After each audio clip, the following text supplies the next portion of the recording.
What's going on, guys? It's Matt from Adventures, and today I'm going to be camping out, and I thought it was the perfect opportunity to review my brand new tent. This is the Decathlon Fresh and Black Tent 100. It's a 3-person tent and it's meant to block out the sun. So we're going to test out all of that and I'll let you know how it goes tomorrow morning. But before we do any of that, let me show you how this tent sets up and some of its cool features.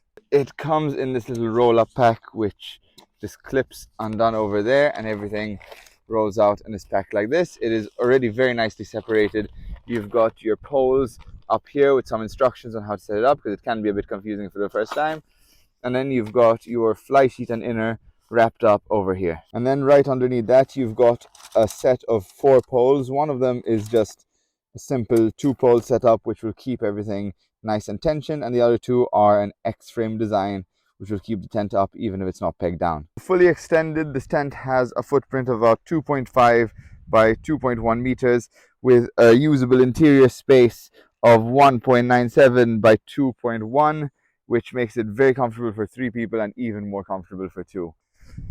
So the poles set up really easily. They actually go right into these little material tabs over there, and then all you have to do is clip on the structure onto the poles and it should stay up. As you can see, it's blacked out with a bit of mesh areas over here, but of course once we put on the outer tent then that's all going to be covered up. If you're camping in the summertime, this is enough with ventilation, but you also have a couple of interesting things like this ventilation port right over here which you can open up to let in extra air, and of course you've got the full size door right here which makes it much easier to get in and out of. One thing about this tent is it only has 1 entrance and exit, not 2 sides, and it doesn't have much of a porch, but I'll show you that soon. Setting up the upper tent is even easier. There are just some blue clips that clip right onto the blue rings. Everything is color coded, which makes it super simple. Just like this one over here, you have to do all 4 corners, obviously. Clip the hook onto the ring, and you're good to go. Again, do that on all 4 sides, and make sure that your door is in the front. Now it's time to peg. Again, this tent doesn't necessarily need to be pegged, but of course it keeps everything nice and tight, which is what you want, especially if it's going to be a little bit windy. You don't want things flapping about. The tent itself comes with these little pegs. They're quite sturdy. I mean, I would change them for something else in the future, but for now, they do a pretty good job. And I tend to use just 4 on each of the corners, plus 4 in the middle, plus 1 for the door. If it's very windy, obviously if it's not, I'll just do the middle ones to keep the fly sheet extended, 1 for the door, and that's pretty much it. Now, I would say that this is definitely more of a 2-person job to set up than a 1-person. We have some other tents like the Nature Hike, which I've reviewed earlier, that even though it's a 2-person tent, it's super easy for 1 person to set up. This one, not so much. You could definitely do it, but I would not recommend it. Now, if you look inside, there is a ton of space, and I'm just going to show you some of the features right away. So, first of all, as you notice, we have the door with the mesh on top, but then the white canvas is fully blackout, which makes it that the sun is not going to wake you up early in the morning. And then you have a little bit of ventilation over there, which makes it so that it doesn't get all hot and stuffy. Now, because it's a 3-person tent, you've got 3 individual pouches to hold your stuff up there, and you have a little line for hanging your clothes or whatever, and of course the hook up at the top, which is perfect for any sort of lanterns. Now over here you'll notice as well that on both sides you've got some ventilation. If I pop out of the tent, you'll see that it is supported by a semi-rigid support, again allowing some air to flow. That means it's not a super winterish tent, but for the weather we have here in Malta, it's perfect. Now if I go inside, you're gonna see just how much of a blackout it actually is. So I can close first the main door, and that's just going to show you enough of all you need to know. Right away from here, it's a single zip and you are practically blacked out. I mean, obviously you do still get a little bit of light over here, but it's more than enough to stay asleep in the summer. Remember, this is almost midday sun. It's as bright as it's going to get. So good morning after a night's sleep. This is what I think of the tent. Of course, there's a load of space that I could sleep with all our stuff in the middle and solar all the way over there. We were very comfortable all night, and in fact we woke up at about 7:30 when the sun rose at 5:30. That means for 2 hours we didn't even notice the difference in light. And then when we woke up, there was this nice soft glow in the tent, so we could see it wasn't pitch black, but of course it was just enough to get us waking up. And then when we opened the door, then light started flooding in. Now, what I will say is it doesn't actually black everything out. There's still some gaps that let light through. So that is even for if you want to sleep maybe during the daytime, which I don't know why you'd want to do that during camping, but just in case, it's not 100% ideal.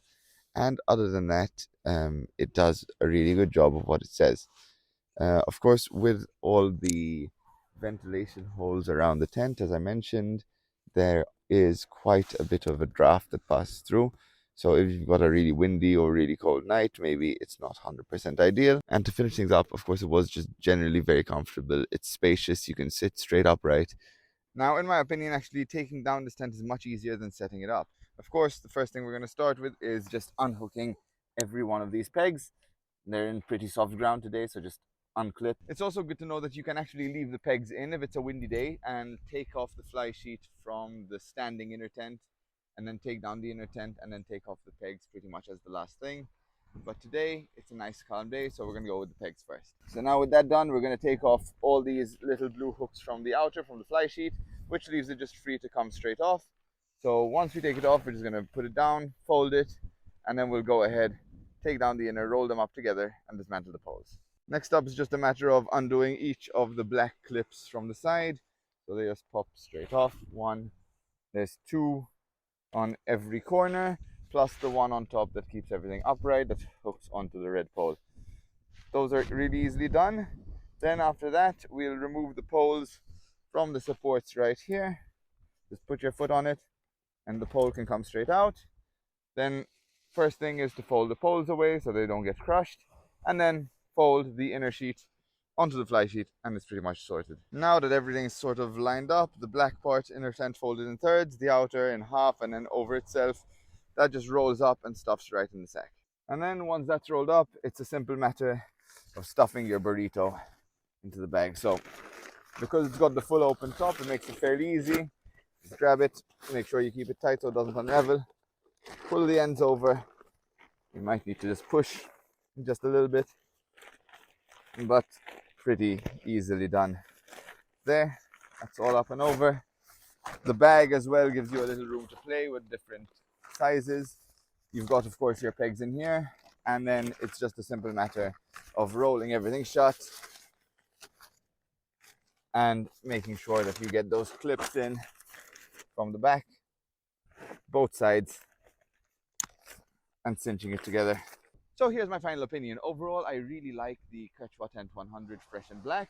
It's a very good tent for specific use cases, especially camping in places with sunny weather, like this here in Malta. This is where I live, and this is the weather we have in February. Maybe it's a little bit cloudy, but the sun's still shining, and if we were to use pretty much any other tent, it would become a sauna on the inside. Now that's not what we want. Now, of course, there are some limitations, which is one, that it's a bit of a heavier tent. It is a bit more complicated to set up.